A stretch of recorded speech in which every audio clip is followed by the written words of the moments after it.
Assalamualaikum warahmatullahi wabarakatuh. Alhamdulillah hamdan yuafi ni'amahu wa yukafi'u mazidah. Wassalatu wassalam ala sayyidina Rasulillah Sayyidina wa habibina wa maulana Muhammad ibni Abdullah wa ala alihi wa ashabihi wa man tabi'ahu bihudah, amma ba'du. Yang saya muliakan dan saya cintai para asatid, para tokoh masyarakat, khususnya takmir Masjid Raudatul Mukhlisin dan Sahibul Bait Yayasan Nurul Hayat, segenap pengurusnya, mudah-mudahan mereka semua dijaga oleh Allah. Mudah-mudahan mereka semua diberi keberkahan oleh Allah. Mudah-mudahan mereka semua diberi keikhlasan oleh Allah untuk mengabdi di agama dan syariat Rasulullah, sehingga bisa memberikan kado yang indah untuk Nabi di bulan Rabiul Awal ini. Hadirin hadirat,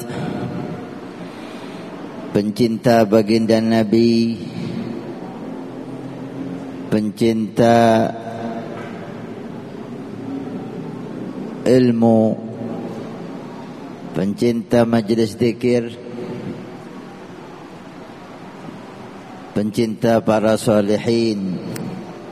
Mudah-mudahan Allah mencatat kalian semua masuk dalam hadis Nabi sallallahu alaihi wasallam, man salaka tariqan yaltamisu fihi ilma sahhalallahu lahu tariqan ilal jannah. Nabi bersabda, barang siapa yang keluar dari rumah tidak ada tujuan kecuali mencari ilmu agama Allah, tidak ada tujuan kecuali ingin menambah keimanan dan ketakwaan kepada Allah. Majlis yang kita hadiri ini, insyaallah yang hadir tidak ada niat kecuali ingin ilmu agama, kecuali ingin menambahi iman dan takwa. Maka kata Nabi sallallahu alaihi wasallam, beliau berjanji siapa yang keluar rumah hanya untuk itu, Allah permudah jalannya menuju surga Allah subhanahu wa ta'ala. Allahumma salli ala Muhammad. Allah permudah jalan menuju surga. Jalan menuju surga banyak rintangan. Jalan menuju surga banyak hambatan.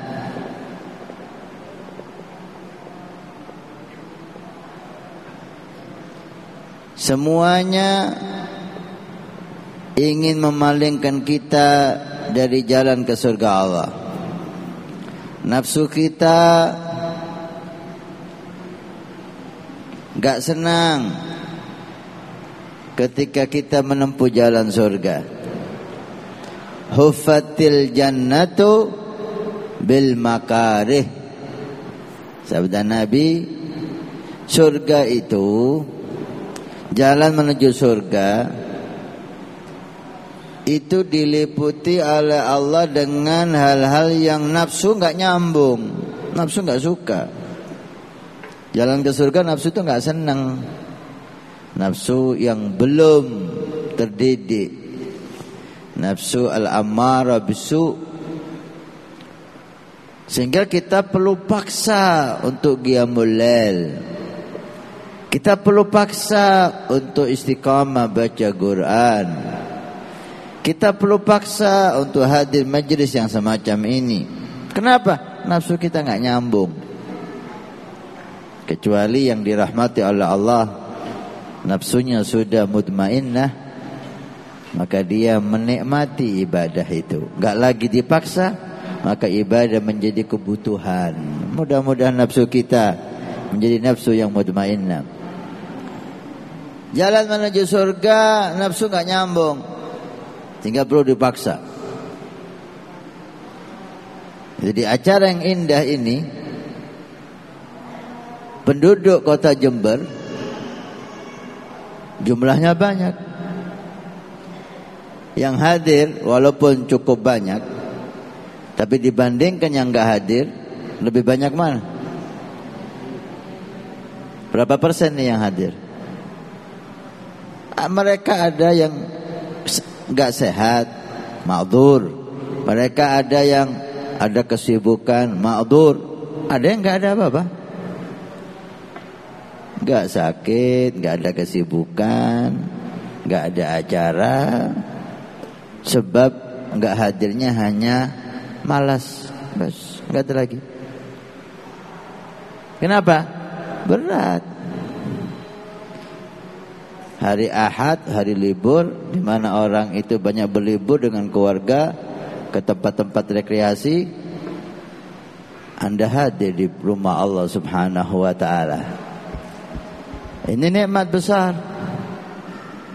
Nafsu berat untuk hadir. Maka jika Anda hadir acara semacam ini, berarti Anda dipilih oleh Allah Subhanahu wa taala dari sekian banyak makhluk Allah.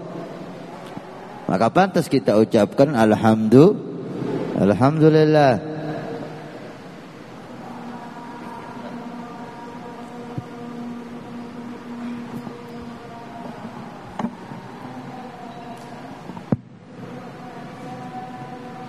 Alhamdulillah. Belum lagi di sana ada syaitan yang selalu menggoda kita dan menggoda kita untuk menjerumuskan kita ke neraka. Syaitan mengajak teman-temannya untuk menjadi penghuni neraka sa'ir. Na'udzubillah. Belum lagi dunia. Belum lagi manusia-manusia yang jelek. Min syarril waswasil khannas alladhi yuwaswisu fi sudurin nas minal jinnati wan nas. Jalan menuju surga banyak rintangan-rintangan, banyak hambatan-hambatan. Oleh karena itu, orang yang dipermudah untuk masuk ke surga, untuk jalan di jalan surga, ini orang yang dicintai oleh Allah. Innahu la yasirun liman yasarahullah. Jalan surga memang sulit, tapi bisa jadi mudah bagi siapa? Yang dimudahkan oleh Allah. Di antaranya orang yang dimudahkan oleh Allah, orang yang diberi keinginan keluar dari rumah untuk mencari ilmu agama Allah. Man salaka tariqan yaltamisu fihi ilma sahalallahu lahu tariqan ilal jannah. Siapa yang dipermudah untuk hadir majlis ilmu, maka Allah permudah jalan menuju surga Allah. Karena majlis ini nyambung ke surga Allah. Memang di masjid Raudatul Mukhlisin, memang di kota Jember, tapi bersambung ke surga Allah. Karena itu Nabi bersabda, ghanimatu majalis dzikri al-jannah. Hadiah yang diberikan oleh Allah bagi yang hadir majelis zikir, al-jannah, surga Allah. Tidak ada yang bisa mampu memberikan seperti Allah. Anda diundang siapapun, gak ada yang bisa ngasih surga. Diundang presiden, bisa presiden ngasih surga? Dia belum tentu masuk surga. Diundang gubernur, diundang bupati, bisa ngasih surga? Diundang perusahaan, bisa ngasih surga? Nah, ada yang bisa ngasih surga. Tapi Anda diundang Allah untuk hadir majlis zikir, hadiahnya surga. Masyaallah. Mudah-mudahan majlis kita dijadikan majlis zikir yang membuahkan surga Allah. Allah permudah jalan kita masuk ke surga Allah. Di bulan Maulid Nabi sallallahu alaihi wasallam yang begitu mulia, di hari Ahad pertama di bulan Maulid, Allah takdirkan kita bertemu di tempat yang mulia ini. Mudah-mudahan acara ini bisa menjadi kado indah untuk Nabi Muhammad, bisa menjadi kabar gembira untuk Rasulullah Ahmad, bisa membuat beliau memberikan syafaatnya, rahmatnya kepada kita di dunia dan akhirat. Amin ya rabbal alamin. Tidak ada kado yang indah untuk Nabi sallallahu alaihi wasallam di bulan kelahiran Nabi. Bulan Maulid adalah bulan kelahiran Nabi sallallahu alaihi wasallam. Ini seperti hari ulang tahun Nabi. Kalau ada orang yang kita cintai, baik itu anak atau istri yang ulang tahun, teman, guru, kita akan memberi kado yang menggembirakan yang ulang tahun. Kalau anak, kita beri kado yang menggembirakan anak kita. Itu kalau istri yang ulang tahun, kita berikan kado yang menggembirakan istri. Dan seterusnya. Demikianlah apa kado kita kepada Nabi sallallahu alaihi wasallam. Di hari ulang tahun Nabi sallallahu alaihi wasallam, adakah ulang tahun sehebat ulang tahun Nabi? Adakah di dunia ini manusia yang lahir sehebat kelahiran Rasulullah Muhammad? Tidak ada satupun makhluk Allah. Saya ulangi lagi, tidak ada satupun makhluk Allah yang lahir seperti kelahiran Nabi Muhammad. Allahumma shalli ala Muhammad. Tidak ada satupun. Bayi mana yang lahir langsung mengatakan asyhadu an la ilaha illallah? Bayi mana yang lahir langsung sujud kepada Allah? Ada? Bayi lahir langsung sujud? Hanya bayi Nabi Muhammad. Bayi mana yang lahir langsung menatap langit, keluar cahaya dari mata beliau sampai ke langit Allah? Enggak ada kecuali bayi Nabi Muhammad. Bayi mana yang lahir Allah muliakan kelahirannya, semua patung di dunia ini tersungkur, jatuh? Bayi mana? Akibat kelahiran Nabi, semua patung di dunia ini jatuh. Allahumma shalli ala Muhammad. Bayi mana yang lahir api yang sudah 1000 tahun hidup terus dan dijaga oleh orang-orang untuk selalu hidup ini api, membayar beberapa orang yang siap dengan kayu bakarnya, dengan minyaknya supaya api itu enggak padam, dan sudah hidup selama 1000 tahun lebih itu api. Tapi ketika Nabi lahir langsung padam api itu. Allahumma shalli ala Muhammad.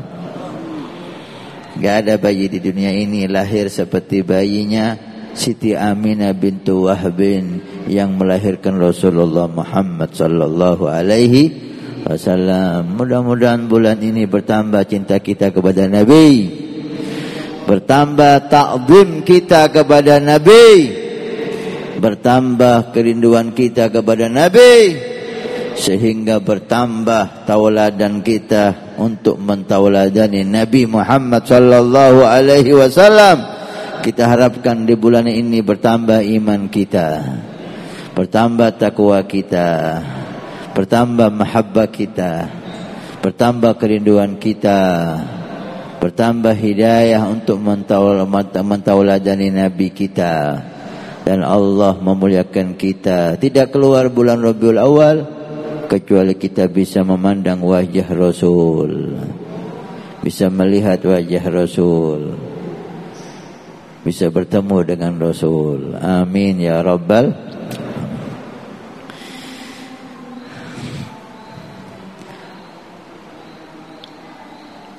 Iman adalah mahabbah Rasul.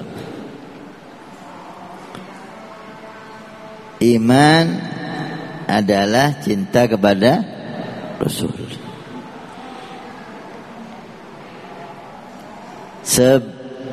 Semakin besar cinta kita kepada Rasul, semakin hebat iman kita. Semakin besar kadar cinta kita kepada Nabi, semakin hebat pula kadar iman kita. La yu'minu ahadukum hatta akuna ahabba ilaih min nafsihi wa malihi wa waladihi wa nasi ajma'in, atau kama qala. Tidak sempurna imanmu, kata Nabi. Iman tidak sempurna iman kecuali mencintai aku melebihi cintamu kepada anakmu, orang tuamu, istrimu, hartamu, bahkan lebih daripada dirimu sendiri. Semakin hebat iman kita, semakin hebat pula cinta kita kepada Nabi. Semakin hebat cinta kita kepada Nabi, semakin hebat pula iman kita. Oleh karena itu dikatakan oleh Sya'al Jamaah, hubungan kita dengan Nabi sallallahu alaihi wasallam itu ada beberapa tingkatan. Mari kita ukur kita ini masuk ke tingkatan yang nomor berapa. Ada beberapa kelas. Kita lihat diri kita masuk ke kelas yang nomor berapa. Usahakan di bulan kelahiran Nabi ini naik kelas kita. Naik kelas, naik pangkat. Pertama, kelas yang paling bawah yaitu antu'minu bihi sallallahu alaihi wasallam. Beriman kepada Nabi. Iman kepada Rasul. Ini syarat utama untuk masuk surga. Syarat utama untuk masuk surga, iman kepada Nabi. Siapapun dia tidak beriman kepada Nabi, maka enggak ada karcis untuk masuk surga. No way. Enggak ada jalan. Harus beriman kepada Nabi. Beriman sama Allah, enggak beriman kepada Nabi, ditolak. Oke, itu syarat masuk agama Islam. Bukan hanya asyhadu an la ilaha illallah, tapi asyhadu an la ilaha illallah wa asyhadu anna Muhammadar Rasulullah. Harus ada Muhammadar Rasulullah. Iman kepada Allah sebagai pencipta alam, sebagai Tuhan dan seterusnya. Enggak beriman kepada Nabi, enggak ada jalan surga. Enggak ada jalan surga. Karena dia belum masuk agama Islam. Orang yang enggak memeluk agama Islam, beribadah kepada Allah tanpa dengan agama Islam, falan yuqbala minhu, kata Allah, enggak akan diterima. Wa huwa fil akhirati minal khasirin. Dan di akhirat dia orang yang rugi. Kenapa kok rugi? Ibadah dia. Salat mungkin, puasa mungkin, sedekah, nyantuni anak yatim dan seterusnya, enggak beriman kepada Nabi, enggak diterima semua itu oleh Allah. Maka dia rugi di hari kiamat. Itu yang pertama. Syarat kita masuk surga beriman kepada Nabi. Ini dasar. Yang kedua,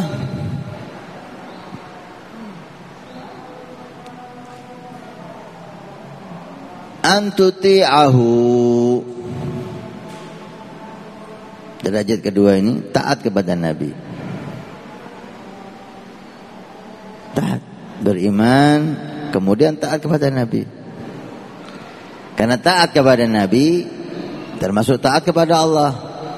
Wa man yuti'ir rasula faqad ata Allah. Siapa yang taat kepada Rasul, maka dia telah dinyatakan taat kepada Allah. Siapa yang maksiat kepada Rasul, maka dia telah dinyatakan maksiat kepada Allah. Allah dan Rasul tidak bisa dipisahkan. Seperti dua kalimat syahadat, la ilaha illallah Muhammadur Rasulullah.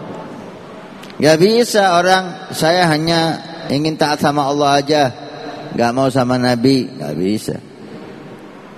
Allah menjadikan ketaatan kepada Nabi itulah ketaatan kepada Allah. Maksiat kepada Nabi itulah maksiat kepada Allah. Sehingga Allah nyatakan dalam Al-Quran, bagi orang yang ngaku-ngaku cinta kepada Allah, gak diterima cintanya sebelum ikut Nabi Muhammad. Qul in kuntum tuhibbunallaha fattabi'uni yuhibbukumullah. Katakan wahai Muhammad, orang-orang yang mengaku cinta kepada Allah, saya cinta Allah, cinta Allah, taat Allah, taat Allah. Pernyataanmu masih belum diterima oleh Allah sebelum satu syarat kau penuhi. Apa? Taat sama Nabi Muhammad. Ini perintah Allah. Fattabi'uni. Ikuti aku, kata Nabi.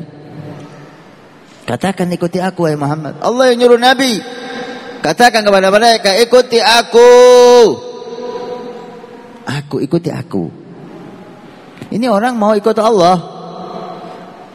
Allah dikatakan, katakan wahai Muhammad, kalau ingin mendapat cintanya Allah, ikuti aku. Allahumma shalli ala Muhammad. Begitu hebatnya Nabi ya.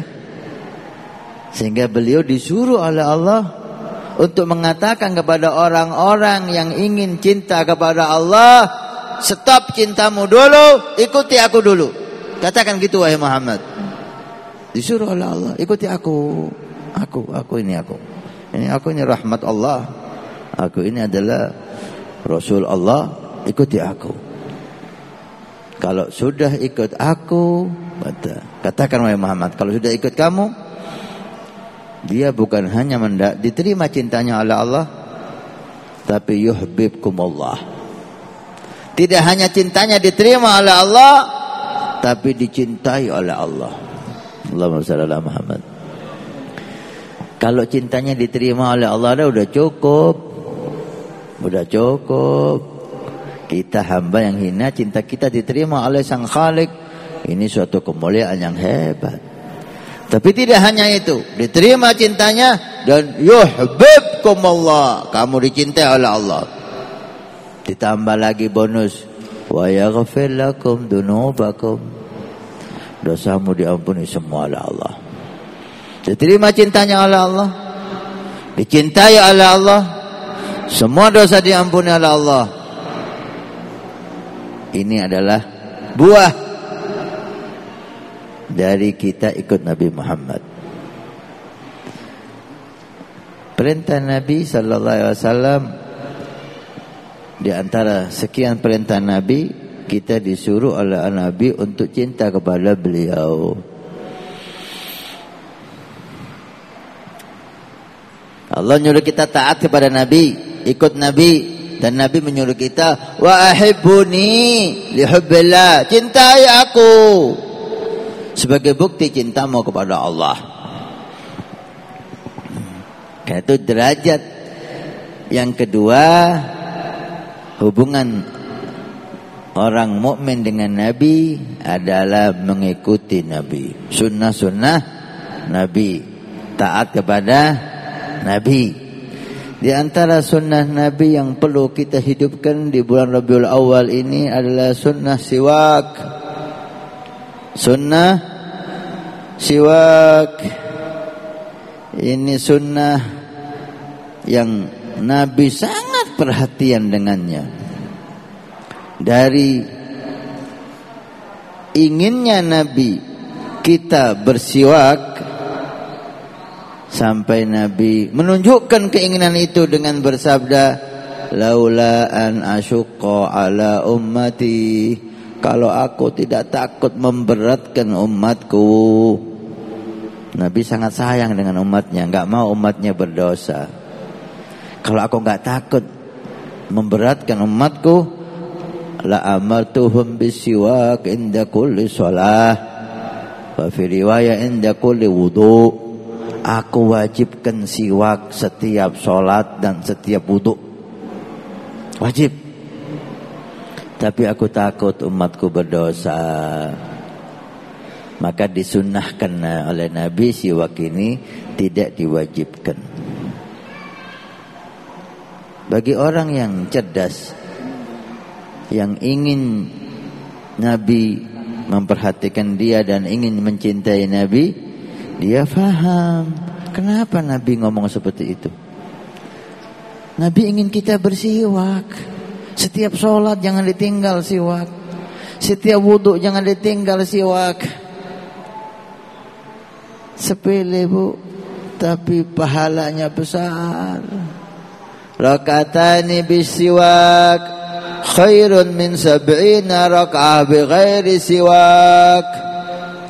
2 rakaat dengan siwak, pakai siwak sebelum sholat lebih baik, bukan sama, lebih baik dari berapa rakaat? Dari 4, 2 kali lipatnya, kurang. Dari 6, 3 kali lipatnya, enggak. 8, 4 kali lipatnya, enggak. 40, 20, 10 kali lipatnya, enggak. Lebih baik daripada 70 rakaat tanpa siwak. 2 banding 70. Kalau ada orang mau ngasih sampean uang, pilih mana? 2 juta atau 70 juta? Pilih mana? Silakan Anda ambil. Ini 2 juta, ini 70 juta. Yang mana? Boleh pilih. Pilih mana? Bapak-bapak pilih mana, Pak? 70. Sepakat semua. Berarti sampean orang sehat. Sampean Bu, pilih mana, Bu? Hah? 70 juga. Ada yang pilih 20 enggak? Perlu dibawa ke dokter itu. Kurang sehat. 2 juta dengan 70 juta. Pastilah orang yang berakal sehat. Sama. Kita hanya disuruh ngambil salah satu. Kenapa kita pilih 2 juta? Gak sehat kita. Sama. Hanya disuruh ngambil. Boleh 2 juta, boleh 70 juta. Pastilah kita ngambil 70 juta. Kecuali ada bedanya. 2 juta kamu hanya perlu ngambil aja. Tapi kalau 70 juta kamu harus kerja sekian hari. Itu ada bedanya kan? Kita bisa lihat 70 juta itu kerjanya berapa hari. Sanggup gak kita? Ini sama, hanya suruh ngambil, silahkan ngambil. Sama seperti itu juga sholat. Sholat gak pakai siwak, subuh ya 2 rakaat. Sholat subuh pakai siwak, sama 2 rakaat juga. Kalau pakai siwak tambah gitu, jadi 20 rakaat. Kayak tarawih kan enggak? Sama 2 rakaat juga. Tapi nilai sholatnya enggak sama. 2 rakaat dengan siwak lebih afdal daripada 70 rakaat tanpa siwak. Habib mau tanya, bapak-bapak punya siwak enggak? Coba siwaknya dikeluarin, keping lihat berapa orang yang punya siwak. Gudang garam. Ibu-ibu punya siwak enggak, Bu? 1, 2. Yang belakang. Yang lain, lipstik di tasnya ada enggak? Ini harus ada nih. Saku kita, di tas kita. Nabi ingin kita pakai siwak. Kenapa kita enggak bersiwak? Ada apa dengan kita? Dilihat dari segi kesehatan luar biasa. Manfaat siwak kata guru mulia Habib Salim Asy-Syatiri 70 manfaat. Manfaat agama, manfaat kesehatan.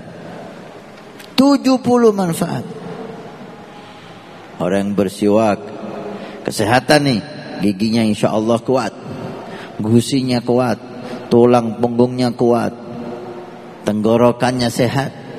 Bahkan ada teman saya, Jamaah Hababul Mustafa, dia ngomong pengalaman pribadi. Anak saya sariawan, Ustaz. Saya kasih air siwak, sembuh langsung. Masya Allah, jadi obat sariawan. 70 manfaat. Seperti halnya itu rokok 70 madarat. Ini bukan kata saya, jangan marah sama saya. Ini kata guru mulia Habib Salim Asy-Syatiri sebagai rajanya ulama. Di siwak 70 manfaat, di rokok 70 madarat. Anehnya di kantong kita kebanyakan ada rokok, enggak ada siwak. Milih 70 madarat daripada 70 manfaat. Minimal kalau enggak bisa meninggalkan rokok, masukkan siwak juga. Masukkan siwak juga. Mudah-mudahan lama-lama rokoknya hilang, tinggal siwaknya. Tingkatan yang kedua, mengikuti Nabi Muhammad.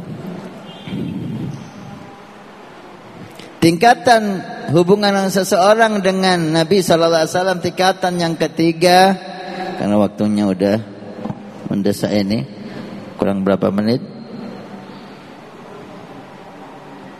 20 menit. Dan ada sesi tanya jawab, itu kadang-kadang sangat bermanfaat ya. Oke, kita ringkas.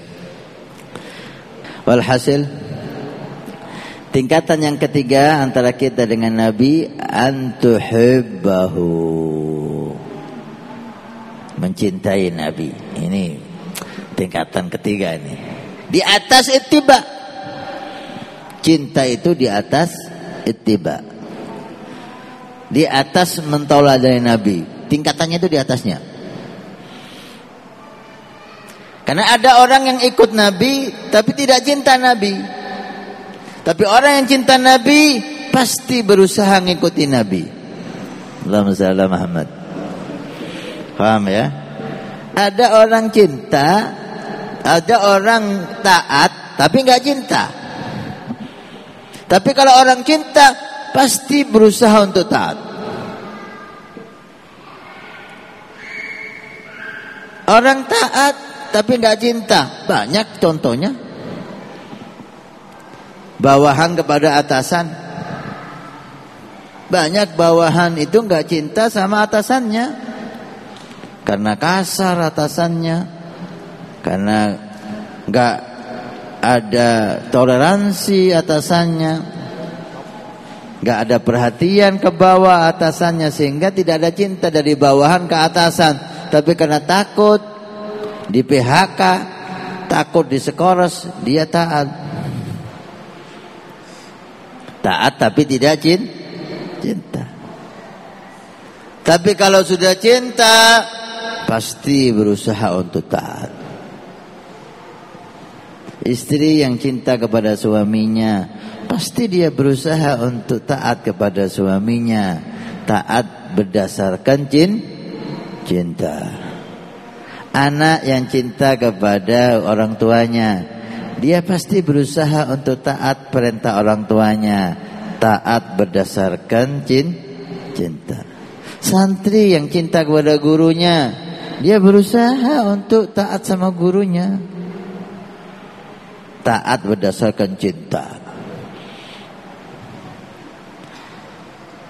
Antuhibbahu, cintai Nabi Muhammad.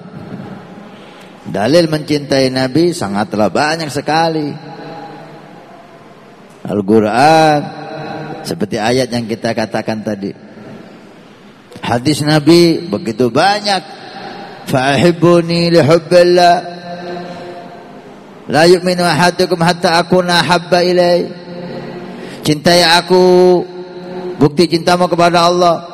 Tidak beriman kamu kecuali cinta kepada aku. Cinta. Didik anakmu untuk cinta kepada nabimu. Cinta Nabi. Ini perintah Allah.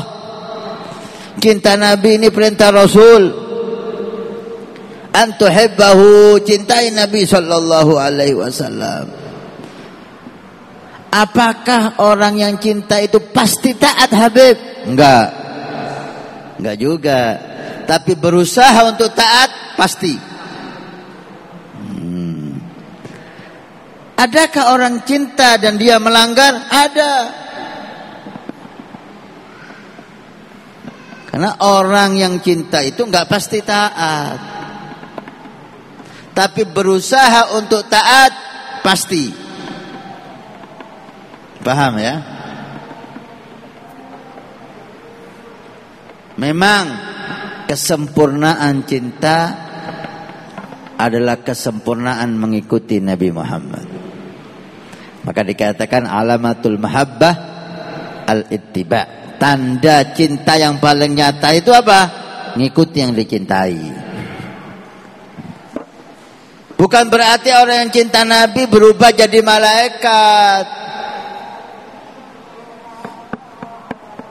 Paham maksud saya? Bukan berarti orang yang cinta Nabi itu berubah dari manusia yang bisa bersalah menjadi malaikat yang tidak bersalah. Enggak, yang cinta Nabi tetap manusia. Tetap bisa salah, tetap bisa dosa. Maka enggak bisa dikatakan, oh cinta Nabi kok maksiat. Percuma, sampeyan salah mas. Enggak ada hubungannya cinta Nabi sama maksiat itu. Cinta Nabi syai' wal ittiba' syai'un akhar. Cinta Nabi dan ngikutin Nabi itu dua bab, dua pasal yang berbeda. Tapi tanda cinta memang ngikutin Nabi. Salah satu tanda cinta, bukan satu-satunya tanda cinta.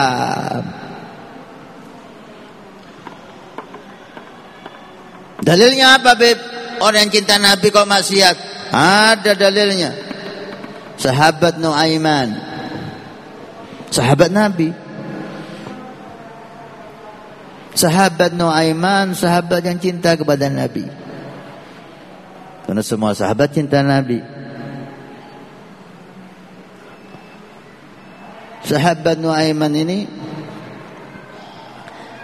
sahabat yang selalu menghibur Nabi. Ingin Nabi ini tertawa. Sehingga dia kadang-kadang berbuat hal-hal yang lucu. Kadang-kadang ngawur lagi Nuaiman ini. Gimana Nabi tertawa? Dia enggak bisa lihat Nabi sedih. Enggak kuat Nuaiman. Enggak bisa lihat Nabi lapar, itu enggak kuat Nuaiman. Maka dia berusaha gimana Nabi itu tersenyum, kenyang, sehat. Kenapa? Cinta kepada Nabi Nuaiman. Orang yang cinta itu enggak bisa lihat orang yang dicintai sedih. Orang yang cinta itu enggak bisa lihat orang dicintai susah. Iya Bu, cinta sama suami, senengkan suami. Kepingin suami seneng, gampang. Setiap ketemu sampai senyum, mudah. Senang ini orang. Suami itu enggak sulit, Bu, senyum. Hanya membutuhkan senyum dari istri. Walaupun dia salah, jangan dicemberutin. Senyum, tetap senyum. Itu menyelesaikan semua masalah. Dia kalau sampean senyum, langsung dia minta maaf. Iya mah, saya salah, maaf ya. Itu. Kalau sampean cemberut, walaupun dia salah, tetap dia nggak mau salah. Egonya tinggi nih. Senyum aja, itu membuat mereka senang. Apalagi sebelum datang sampean mandi, pakai baju baru, wangi, pakai berhias, disambut suami itu dengan bau harum dan senyuman. Wah, selesai udah. Capek-capek di luar hilang semua, Pak ya. Pulang ke rumah, istri belum mandi, daster sudah 3 tahun nggak pernah ganti, rambut nggak bersisir, bau minyak goreng, cemberut lagi, aduh, pusing kepala. Nuaiman nggak bisa lihat Nabi sedih. Sampai Nuaiman ini pernah lihat Nabi lapar. Ya Allah, kasihan Nabi lapar. Kadang Nabi 3 hari Pak, 3 malam nggak kemasukan makanan Pak.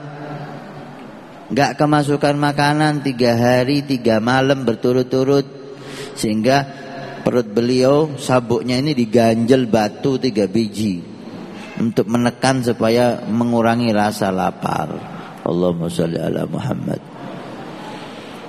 Wajah tetap senyum Nabi itu. Lapar wajah tetap senyum, Pak. Sampeyan uang banyak, perut kenyang, cemberut terus. Nuaiman lihat Nabi agak pucat udah. Wah, ini lapar nih. Ya Allah. Langsung ke pasar hewan Nuaiman. Lihat onta yang gemuk. Nanti onta punya siapa? Punya saya. Saya beli onta untuk Rasulullah. Dipikir orang yang jual onta, saya beli onta disuruh Rasulullah. Oh ya, silakan. Cari yang gemuk Nuaiman, dibawa pulang, disembelih, dimasak. Rasulullah dipanggil. Ya Rasulullah, nanti makan di rumah wahai Nabi. Bawa beberapa sahabatmu yang kau ingin bawa untuk makan bersamamu di rumah. Masya Allah. Ya khair Nuaiman, ada rezeki ini rupanya. Dibawalah beberapa sahabat. Ayo kita diundang Nuaiman. Mungkin sebagian sahabat udah gak enak ini. Ini ada apa lagi sama Nuaiman nih? Kok dengarin ngundang makan. Bener makan. Wah, daging onta. Wah, makan Nabi Muhammad. Lapar 3 hari 3 malam gak makan. Nuaiman melihat Nabi makan, ya Allah, hiburan bagi Nuaiman, kebahagiaan yang luar biasa. Gak mikir onta nanti ini gimana bayarnya. Makan Nabi dengan sahabatnya. Masya Allah, Nuaiman dipujilah dengan sahabat. Mereka lapar juga. Selesai ke masjid, sholat, duduk di masjid. Nabi berzikir, sahabat zikir. Si penjual onta datang ke masjid, menghampiri Nabi. Assalamualaikum ya Rasulullah. Waalaikumsalam. Aina thamanu ibili, mana uang ontaku? Nabi bingung. Uang ontamu yang mana yang kau maksud? Loh, tadi Anda beli onta, uangnya belum. Kapan saya beli onta? Si Nabi gak enak nih sudah. Siapa yang ngomong saya beli onta? Nuaiman tadi datang ke pasar, dia mengatakan Rasulullah beli onta, disuruh Rasulullah. Nuaiman, iya. Sahabat bingung, onta yang kita makan itu jadi kita yang harus bayar. Mana Nuaiman? Dicari sama Nabi. Nuaiman di belakang tertawa. Senyum Nabi dan sahabat. Ayah, urunan kita bayar. Saya ada uang sekian kata Nabi. Ayah kamu Abu Bakar, ayo dibayarlah uang ini kepada. Nuaiman tertawa dan Nabi senang. Allahumma shalli Muhammad. Lucu Nuaiman ini, sering ngerjain orang. Pernah satu saat di zaman Khalifah Sayyidina Utsman bin Affan. Khalifah Sayyidina Utsman, setelah Sayyidina Nabi meninggal, diteruskan Sayyidina Abu Bakar, Sayyidina Abu Bakar meninggal, diteruskan Sayyidina Utsman. Sayyidina Utsman terkenal khusyuk, kalau sholat panjang. Ketika Sayyidina Utsman di masjid sholat sunnah di mihrab, sahabat-sahabat banyak yang di masjid, termasuk Nuaiman di masjid. Ada orang buta masuk masjid. Tengah-tengah di masjid, dia mau ke kamar mandi, mau buang air kecil. Dia kata, siapa yang mau ngantarkan saya ke kamar mandi? Kata si buta ini. Langsung Nuaiman, saya wahai bapak. Masya Allah, terima kasih anak muda. Dituntun sama Nuaiman, dibawa keliling masjid. Muter. Kok jauh nak? Oh iya pak, mau kencing kan? Iya, ya harus jauh dari masjid.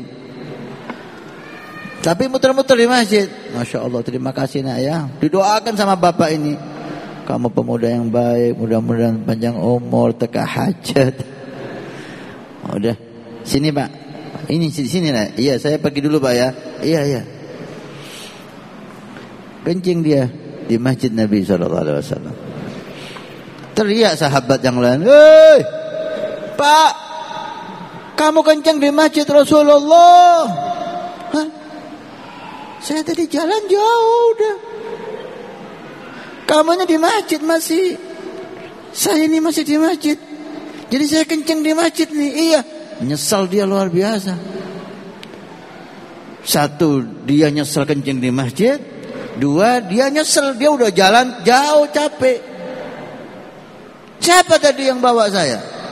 Nuaiman. Nuaiman.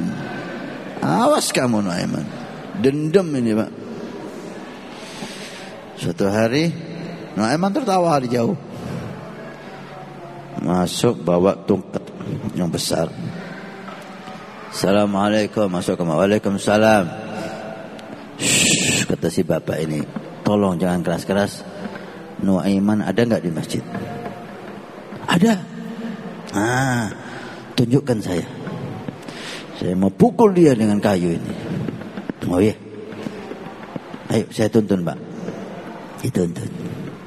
Yang nonton Nuaiman lagi. Dia buta nggak tahu. Dituntun sampai ke mihrab.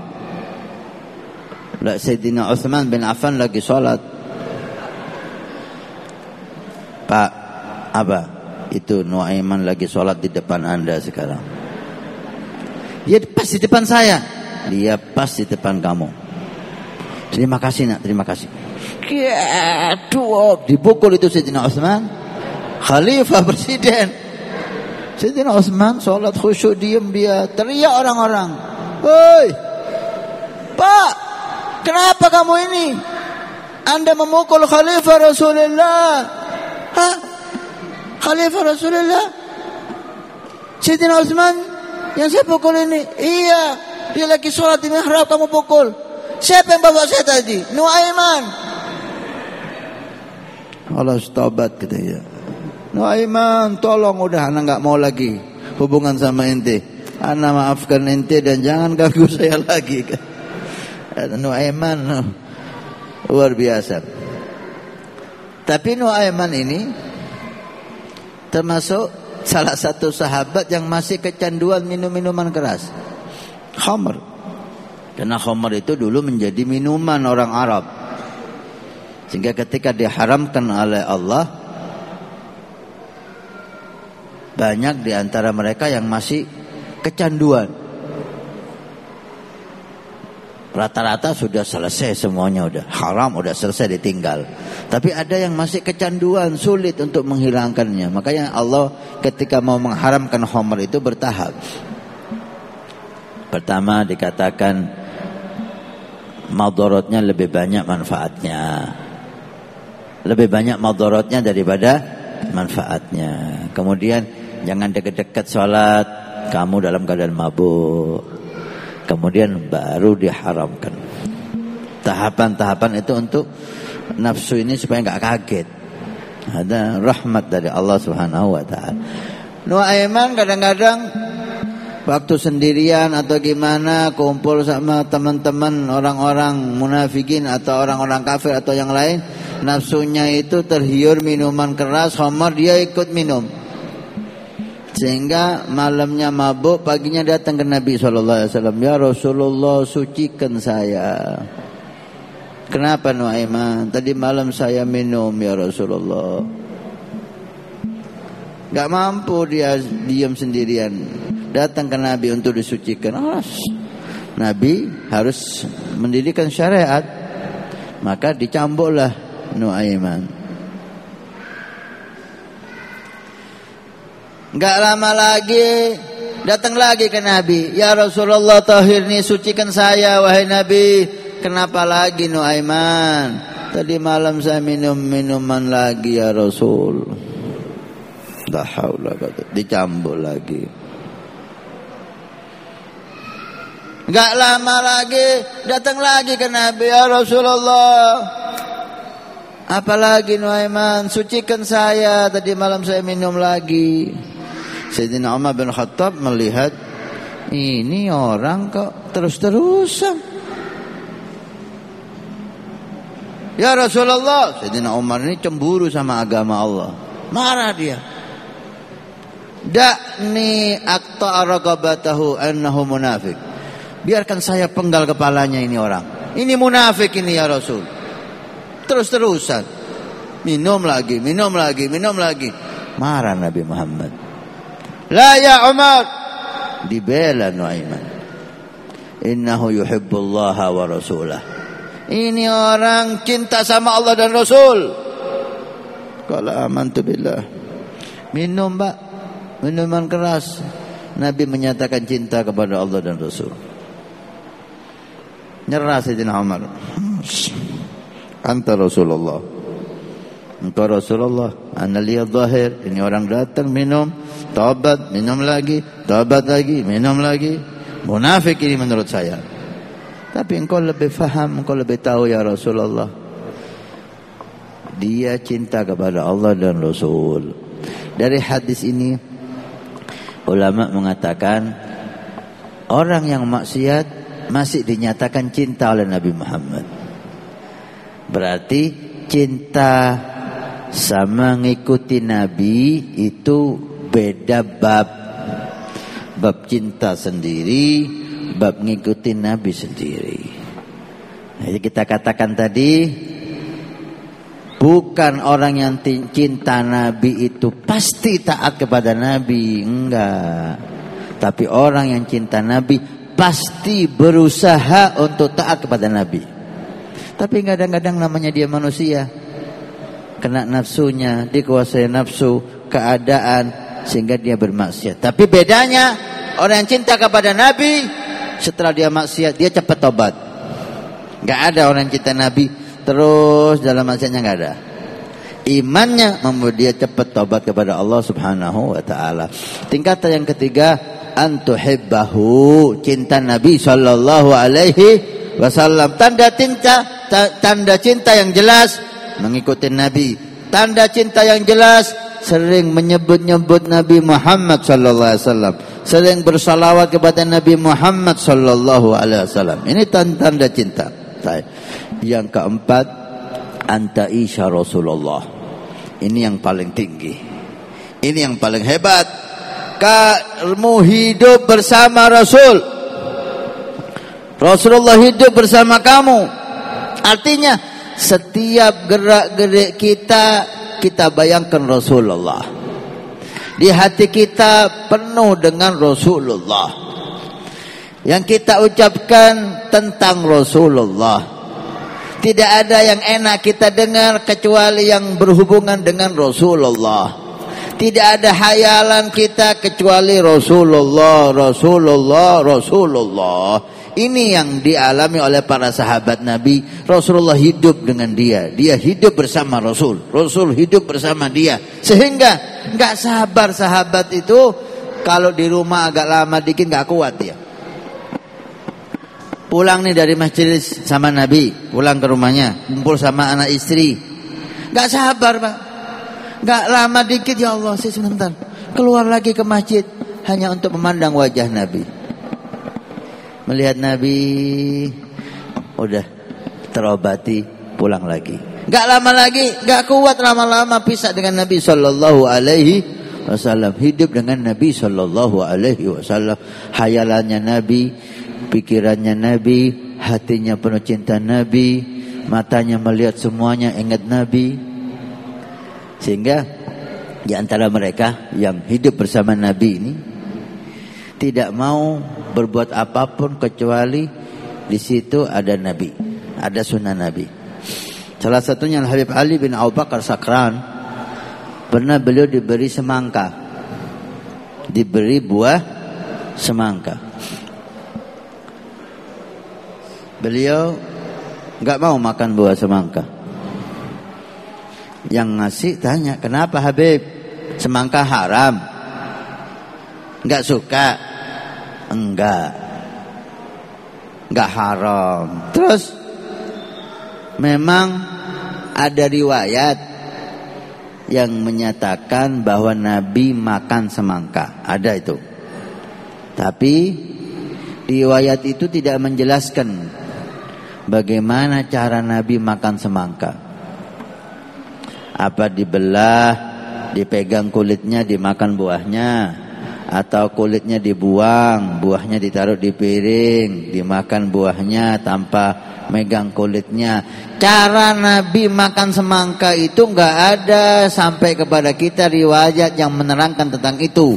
Maka daripada saya makan semangka, walaupun ada riwayat Nabi makan semangka, tapi cara saya makan berbeda dengan cara Nabi makan, lebih baik saya enggak makan semangka daripada berbeda dengan Nabi Muhammad. Allahumma shalli ala Muhammad. Hebat. Enggak mau berbuat apapun kecuali di situ ada Nabi. Nabi pernah makan rujak enggak, Bu? Kenapa pengen makan rujak? Nabi pernah makan bakso. Masya Allah. Orang hidup bersama Nabi enggak mau beraktivitas apapun kecuali di situ ada Rasulullah. Hidup bersama Nabi, hidup bersama Rasul. Ini tingkatan yang paling tinggi. Ini bagi para aulia as-salihin. Mudah-mudahan di bulan Maulid Nabi sallallahu alaihi wasallam ini Allah menambahi hubungan kita dengan Nabi. Yang belum mengikuti Nabi, mudah-mudahan mengikuti Nabi. Yang belum cinta Nabi, mudah-mudahan bertambah cintanya kepada Nabi. Dan kita berusaha untuk hidup bersama Nabi sallallahu alaihi wasallam. Mudah-mudahan Nabi ridha dengan kita. Nabi memberikan syafaatnya kepada kita. Hidup kita menjadi indah dan berkah. Amin ya rabbal alamin. Mudah-mudahan bermanfaat. Assalamualaikum warahmatullahi wabarakatuh.